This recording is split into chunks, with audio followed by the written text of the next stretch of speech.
স্বাগতম আমার ইউটিউব চ্যানেলে। আমার নাম প্রীতি। প্রায় 2 বছর ধরে আমি কানাডার নিবাসী, তবে মনটা আজও একেবারে বাঙালি। তবে আমার এই প্রবাস জীবনের শুরুটা কিন্তু ছিল একেবারে অন্যরকম। উচ্চশিক্ষার কর্মসূত্রে দীর্ঘ সময় কাটিয়েছি ইউরোপে। আমার বিষয় ছিল মলিকুলার বায়োলজি।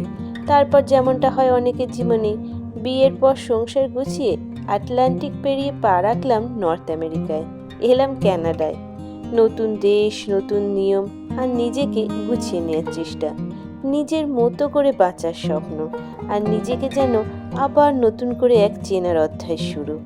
দিনগুলো কাটতো কাজ, ঘর আর ভবিষ্যৎ পরিকল্পনায়। সব কিছু যেন ছিল হিসেব করা, নিয়ন্ত্রণে রাখা। কিন্তু তবুও কোথায় যেন একটা শূন্যতা ছিল, যার নাম তখনও আমি ঠিক বুঝে উঠতে পারিনি।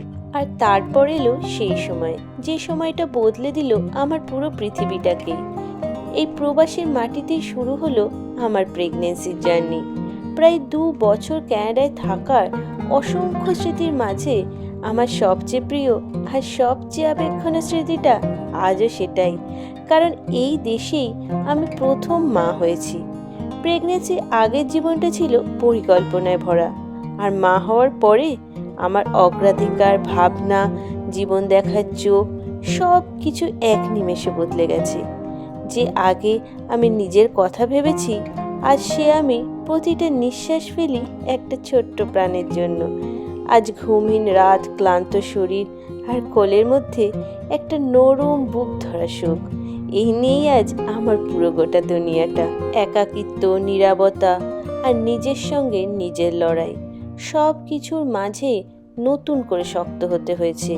সেই একাকিত্বের সময় থেকেই কিছু কিছু বিশেষ মুহূর্ত আমি ক্যামেরাবন্দি করতে শুরু করি, নিজের জন্য, নিজের স্মৃতির জন্য। আর সেখান থেকেই ধীরে ধীরে সূত্রপাত হয় এই চ্যানেলের, যার নাম ভং মম কানাডা। এই চ্যানেলটা আমার ডায়েরির মতো।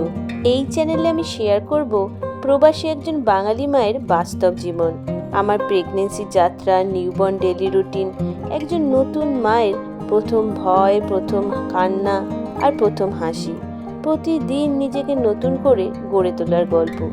যদি তুমি প্রবাসে থাকো, যদি তুমি মা হও বা মা হতে চলেছ, বা মনটা যদি এখনো বাঙালিতেই আটকে থাকে, তাহলে কথা দিচ্ছি এই গল্পটা কিন্তু তোমার ভালো লাগবে। কারণ এই গল্পটা শুধু আমার নয়, এটা প্রতিটি প্রবাসী মায়ের গল্প, যে দূরে থেকেও ভালোবাসে, নিঃশব্দে শক্ত হয় আর নিজের মতো করে সন্তানকে বড় করে তোলে। এই গল্পে হয়তো তুমি তোমাকেই খুঁজে পাবে। আর আমার এই নতুন যাত্রায় চাই তোমাদেরকে পাশে। চ্যানেলটা অবশ্যই সাবস্ক্রাইব করার অনুরোধ রইল। আর যদি মন চায়, একটা কমেন্টে তোমার গল্পটা রেখে যেও।